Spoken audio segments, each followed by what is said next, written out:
Tony D and Little Joan with a screenwriter's rant on 4 different trailers, including Miraculous, Ladybug, and Cat Noir the movie, The Nun 2 horror movie, The Lost Flowers of Allison Hart, based on a book, a TV series, or Zom 100 Bucket List of the Dead. Smash like and subscribe. Thank you for smash liking and subscribing. Check out my books, links in the description. Comedy Horror in South Jersey. It's the Pineys, books 1 through 11. Available at Amazon.com. Don't forget, Kindle Unlimited is free. It's just a lot of trailers. I don't know what to do with them all. It's too simple not to just lump all together, but let's burn through them. So it's called Miraculous, Ladybug, and Cat Noir the movie. This feels like a middle-aged person's attempt at a superhero movie, and they've never read a comic book in their life. So they've come up with these two characters, Ladybug and Cat Noir, and they have superpowers, and they're gonna save the world, and it's all very magical, and they have to fight a gargoyle for some reason, and then they have to fight Hawk Moth because that's not too hard to pronounce. And I don't know. He's using hate to attack the world somehow, and their magical powers will save the day. But they must work together, everybody. I don't know, doggy. It's the dumbest premise I've ever heard. I don't know. Is this for babies? Miraculous, Ladybug, and Cat Noir. What a terrible, terrible title. It's just the worst title I've ever heard. First act, Ladybug gets her powers, meets Cat Noir, and they don't get along. And they have to fight a gargoyle for some reason. And that goes very wrong. They don't work together. Second act, they're trying to figure out their powers, and their mentor says, "Oh, you got to come together and defeat the amazing Hawk Moth," and he's using hate to attack the world somehow.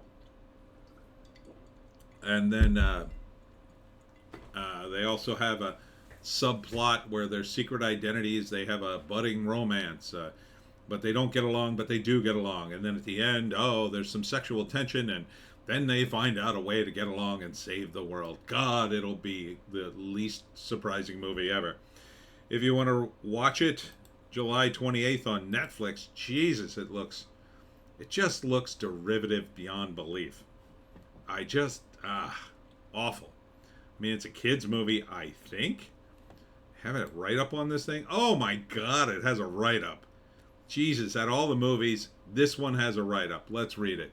2 high school students, Marinette and Adrian, are chosen to become Paris superheroes. Oh, I bet this was French.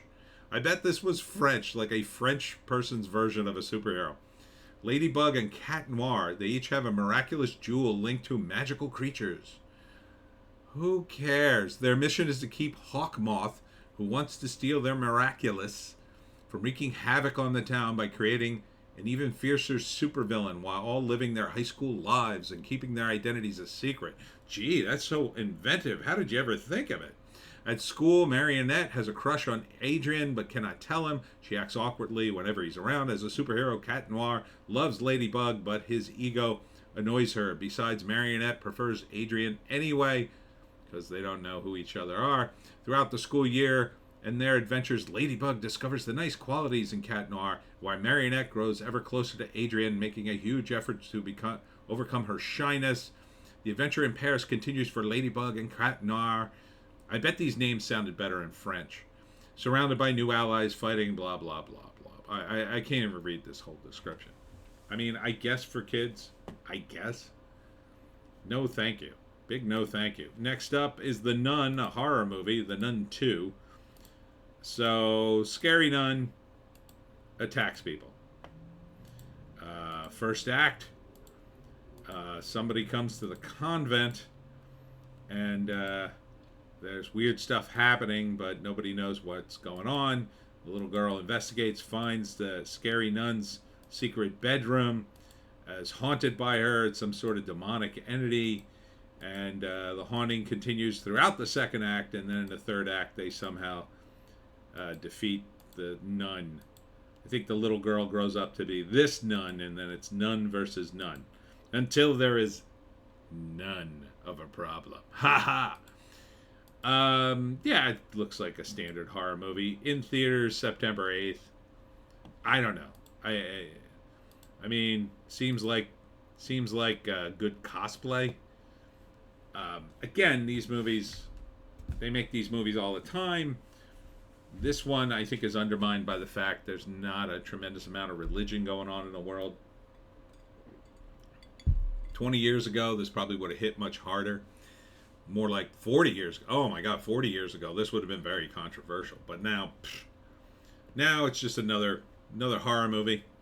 The Lost Flowers of Alice Hart, Prime TV series based on a book, and Sigourney Weaver's in it, who I like a lot, but they don't really make it very clear what the hell's going on in the story. I think a little girl started a fire when she was a little girl and killed some people, and they never told her, and that's somehow linked into the modern day where her grandmother, Sigourney Weaver, is trying to help her, and she's growing up as a little girl.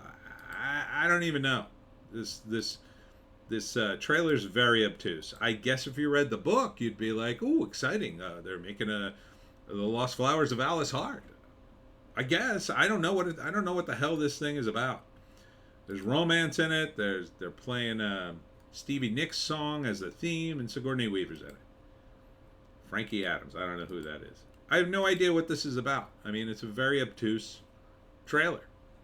It takes place in the modern day in the Southwest, and it had something to do with a fire. I don't know. Why don't you tell us what the hell this series is about? Why don't you start doing that? I have to protect her. From what? I don't know. Can't break this down to 3 acts. I don't even know what the hell this show's about.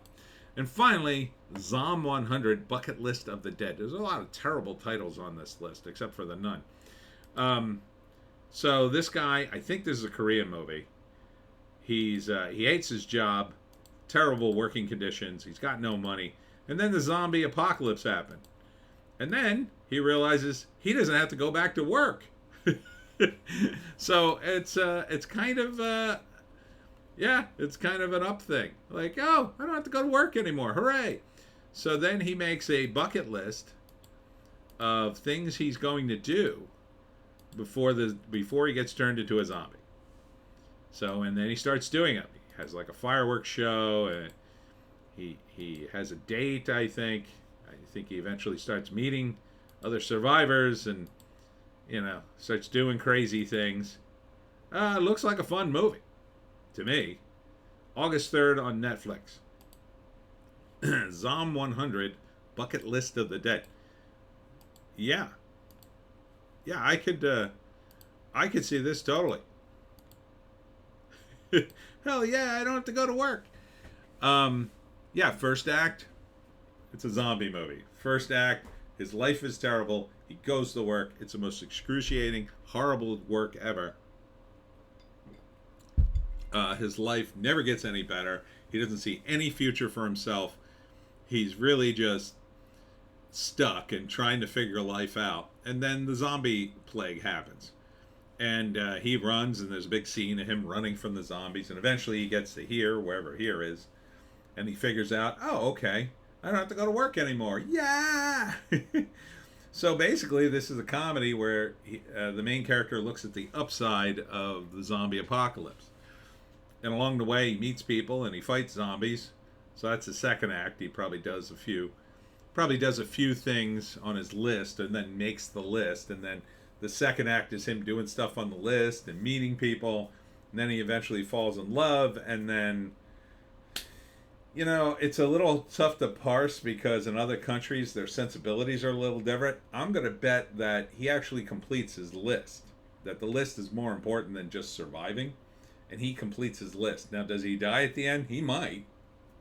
He might become a zombie at the end of this. I don't think so. But maybe. I think that would be kind of a downer ending for a comedy unless it really was funny at the end. But I, of course, would totally see this movie. This is my kind. I mean, it's a zombie movie and it's a comedy. Oh yeah, sign me right the f up. Sign me right up. Okay, so out of all the movies, number one is Zom 100, without a doubt, far and away the best out of this. Number two would probably be The Nun 2. It's a horror movie, pretty straightforward. I didn't see the first one. Probably be fairly watchable. After that, man, it's really tough. It's a really tough pick. I have no interest in seeing The Flowers of Alice Hart or Miraculous Ladybug and Cat Noir, but I would give the edge to Sigourney Weaver, because at least Sigourney's Weaver's in it, and it is based on a book. They say it's a bestseller, but they always say it's a bestseller. Every book, oh, it's a bestseller. Yeah, we know what you do to get a bestseller.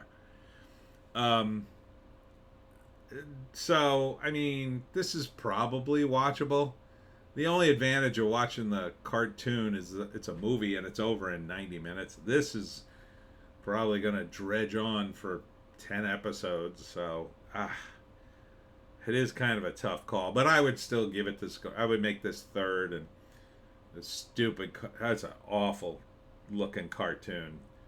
I mean, the Miraculous Ladybug and Cat Noir. Ugh, I hate that name. I just hate it. Anyhow, that's it for me. Tony D and Little Joan, who cannot stay in the shot. You cannot stay in the shot, Joan. Tomorrow I will be at Mood's Farm in Mullica Hill, New Jersey for the big Blueberry Fest from 10 to 4. So come on out. I think the weather's going to be good. It's looking like it's shaping up pretty nice. Then on Sunday I will be at Lake Lenape for the Dragon Boat Race. That's a toss-up. But come on out anyway. It's in Mays Landing, New Jersey. It's for charity. Hope to see you there. And we'll see you tomorrow.